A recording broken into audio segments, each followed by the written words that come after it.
Hello and welcome to the Chatterbox Letters podcast. I am going to be reading my very large chatter-like letter to my listeners. The book, aka Chatter Letter, is called Holes. I hope you will enjoy as I read Holes in audio format.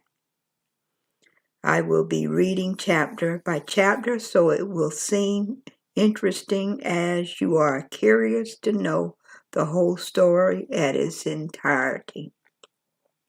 Introducing Holes by Louis Sachar. I will be reading chapter 20. All right, let me go ahead and get ready and read chapter 20. All right.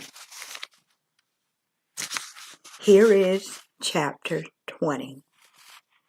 It felt good to walk in the shade of 2 oak trees. Stanley wondered if this was how a condemned man felt on his way to the electric chair, appreciating all the good things in life for the last time. They had to step around the holes to get to the cabin door. Stanley was surprised to see so many around the cabin. He would have expected the warden to not want the campers digging so close to her home. But several holes were right up against the cabin wall. The holes were closer together here as well and were of different shapes and sizes.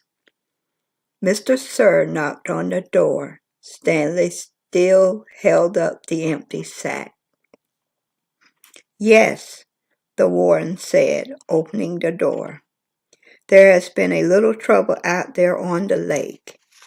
Mr. Sir said Caveman will tell you all about it." The warden stared at Mr. Sir a moment. Then her gaze turned towards Stanley. He felt nothing but dread now. "Come in, I suppose," said the warden. "You're letting the cold air out." It was air-conditioned inside her cabin. The television was going. She picked up the remote and turned it off. She sat down on the canvas chair. She was barefoot and wearing shorts. Her legs were freckled as her face and arms. "So, what is it you have to tell me?" Stanley took a breath and steadied himself. While Mr. Sir was filling up the canteens, I snuck into the truck and stole his sack of sunflower seeds. "I see." She turned to Mr. Sir. "That's why you brought him here?" "Yes, I think I'm lying." Yes, I think he's lying. Excuse me. "I think someone else stole the sack, and the caveman is covering up for X-ray or somebody. It was 20-pound sack. He claims to have eaten them all by himself." He took the sack from Stanley and handed it to the warden. "I see," the warden said again. "The sack wasn't full," said Stanley. "And I spilled a lot. You can check my hole." In the room, Caveman, there's a small flowered case. "Will you get it for me, please?" She pointed to the door. Stanley looked at the door, then at the warden, then back at the door. He slowly walked towards it. It was kind of a dressing room with a sink and a mirror. Next to the sink, he saw the case, white with pink roses. He brought it back to the warden, and she set it on her glass coffee table in front of her. She unclasped, the latch and opened the case. It was makeup case. Stanley's mother had one similar to it. He saw several bottles of nail polish remover, a couple of lipstick tubes, and other jars and powders.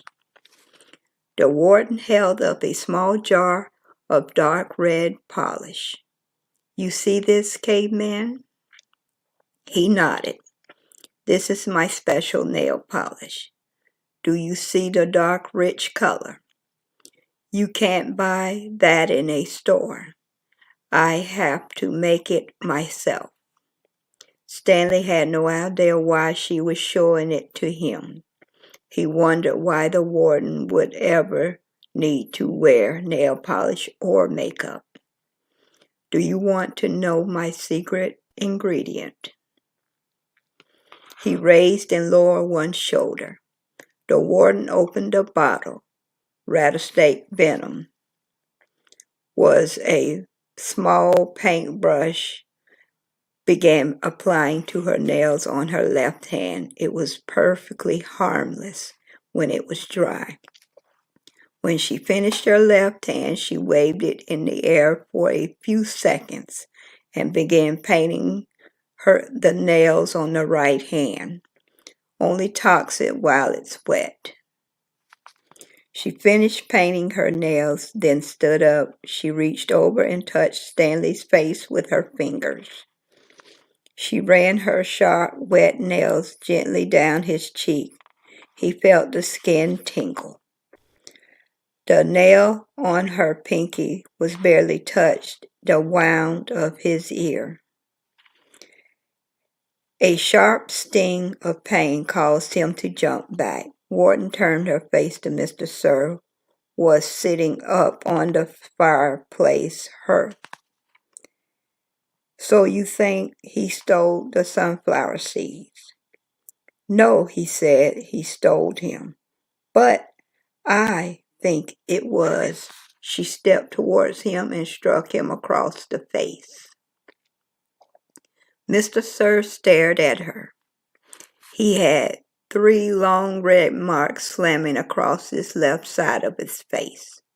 Stanley didn't know if the redness was caused by her nail polish or his blood. It took a moment for the venom to sink in.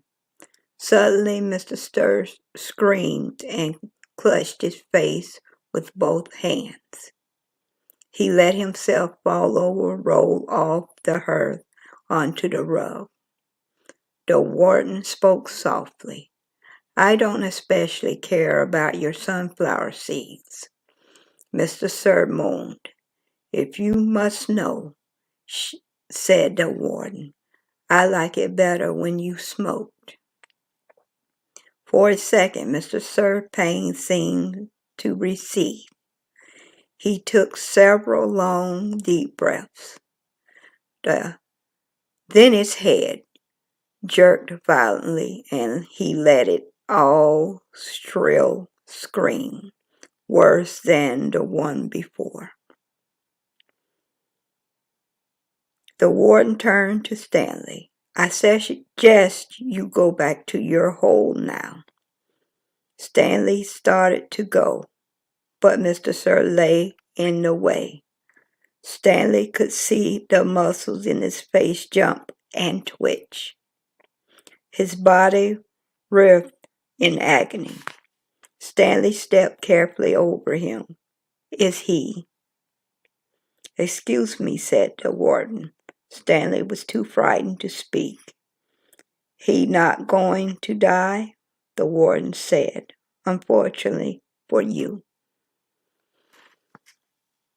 Oh boy, I'm trying to wonder if that scars on the face were of her nail polish or his blood on Stanley. Well, we'll see when I get ready to read chapter 21, that's if so.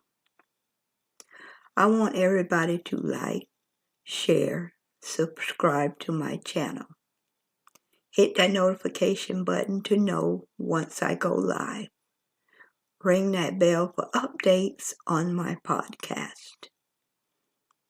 If you have a chatter letter that you would like to broadcast on my podcast, please send it to the Chatterbox Letters Podcast, Post Office Box 5556, Lakeland, Florida 33807.